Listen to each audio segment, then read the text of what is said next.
So I found this free game on Steam called Entropy. It's a very pretty game, and it's pretty short, but the title relates to something fundamental about reality. And I think it's a really nice chance to talk about something that's sort of a common misconception, and ultimately answer the question if life in the universe violates entropy. So first, let's just talk about what entropy is, and also why you should listen to anything I have to say about it. I got my bachelor's degree in physics and astrophysics, which involved some study of statistical mechanics, where entropy kind of falls into. And I'll also reference more qualified physicists in this video when we're not just talking about the basics. So what is entropy? Well, a simple explanation is that it's a measure of disorder. So something neat and orderly would have low entropy, and something chaotic and disorderly would have high entropy. A nice example is a cup of coffee. Let's say we have some coffee, sugar, and milk, and they're all separated at the start. Well, that would be the low entropy configuration, but once we mix them all together, then we're left with a disorganized combination. And so everything we started with is still in the cup of coffee, but I couldn't really ask you to, say, take the milk back out.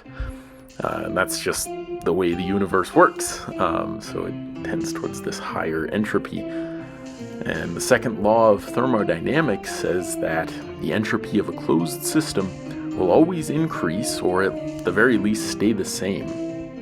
And ultimately, this is synonymous with time. So as time passes, entropy increases, and vice versa.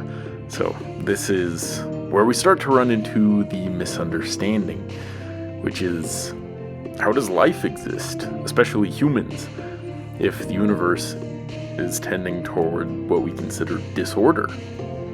So we seem pretty organized, or at least some people do. I'm not sure about myself. And once there was actually no life on Earth at all. So what's going on? Do we violate the second law of thermodynamics? So if you decide to stop the video here, let me just quickly give you the answer, which is no. And the reason for that answer is the same exact reason a fridge doesn't violate the second law. And to understand that, let's think about what it would actually take to separate the milk from our cup of coffee. Let's say we had a machine that could look through and pick out every single molecule in the coffee. And depending on what it was, then it would reorganize it and separate them exactly where they came from. So it would be left with the coffee, sugar, and milk all separated how it started. Well, we just lowered the entropy of the coffee. And I know coffee's getting expensive, but I can assure you the machine to do this would be more expensive. It would probably take a really long time to do this and use tons of energy in the process, turning that useful energy into not useful energy and just disorder. And so let's think about life here on the Earth. Where does entropy increase somewhere else so that we can exist? Our biggest contributor is definitely the sun, and it's more than enough to explain life's seemingly low entropy.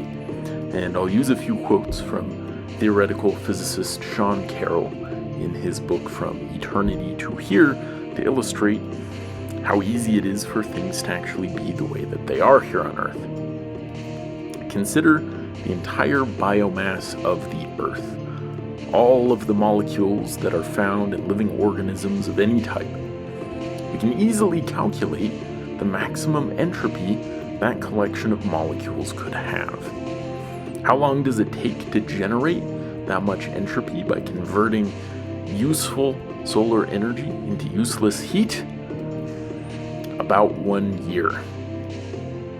So even in this extreme scenario, the entropy of the Earth-Sun system still increases, and we're just along for the ride in this tendency toward disorder, no different from all the building blocks around us.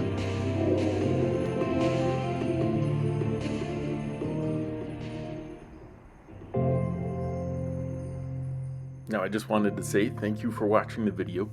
I hope it sparked some interest, and I'm still very much in the startup phase for this channel, and I'm really all about making creative, fun, and thought-provoking videos. So if you would like to see any more of that, I'd greatly appreciate your subscription, and I will see you in the next one.